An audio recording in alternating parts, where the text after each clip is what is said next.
voire des centaines de millions de francs CFA emportés sur des hautes personnalités au Cameroun est une actualité récurrente depuis plusieurs années.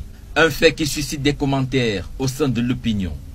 La loi camerounaise prévoit-elle un seuil de liquidité que peut avoir un individu à son domicile?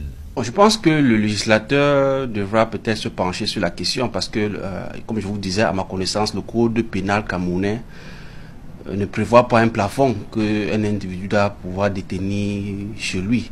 Et il faut aussi également s'interroger peut-être la source de cette monnaie. Et sur la question liée à la provenance de ces sommes colossales, le docteur Dalbaris Ngoudjou estime que c'est le fruit des détournements de la dette publique, estimé à 8 674 milliards de francs CFA entre 1997 et 2021.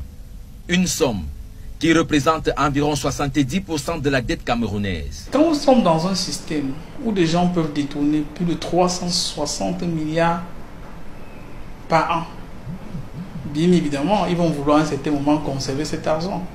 Mais où conserver cet argent? Pourquoi? Parce que s'ils se dirigent vers les institutions bancaires, les principes de la COBAC prescrivent l'origine des fonds. C'est-à-dire qu'il faut justifier l'origine des fonds. Et comme certains ne peuvent pas facilement justifier l'origine de ces fonds, c'est ce qui justifie cette thésaurisation. Donc le fait que les gens gardent l'argent chez eux. En tant que pouvoir d'achat et moteur de toute économie, il est donc clair que l'argent qui ne circule pas plombe tout le circuit économique national. Si vous détournez par exemple 50 millions qui auraient permis, je dis n'importe quoi, de payer 100 employés. Ces 100 employés auraient payé leur bailleur pour leur loyer, auraient inscrit payer la pension de leurs enfants, auraient donné de l'argent de la ration à leur épouse.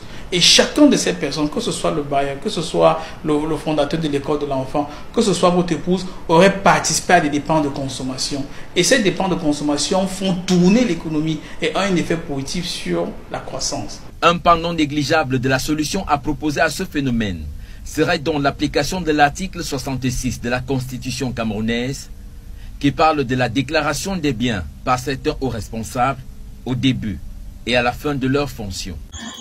Non, Cameroun, franchement, c'est un pays à part. Comment est-ce qu'on peut détenir, on peut trouver une telle somme sur un individu? Une telle somme de 8 674 milliards de francs CFA. Ouais, franchement, on a vu les détournements dans les pays africains, mais Cameroun, c'est le haut level. C'est le haut niveau. Non, ils sont trop forts dans ça. Détournement par-ci, par-là. Et personne ne parle de ça. Et les Camerounais se contentent seulement de dénigrer les autres pays, alors que chez eux au pays, quand tu veux voir les dénigrer les détournements, c'est chez eux. Non, incroyable. Mais vraiment, je me demande si le Cameroun est un pays où un magasin où chacun rentre et puis paie ce qu'il veut. Pas d'autre dans ce pays-là. Non, les Camerounais, vous êtes des gens vraiment à part. Quel peuple extraordinaire. Non, dites-moi comme ça, je n'ai jamais vu de ma vie. Ok, les gars, mais je suis bête de 125 va toujours. Restez connectés.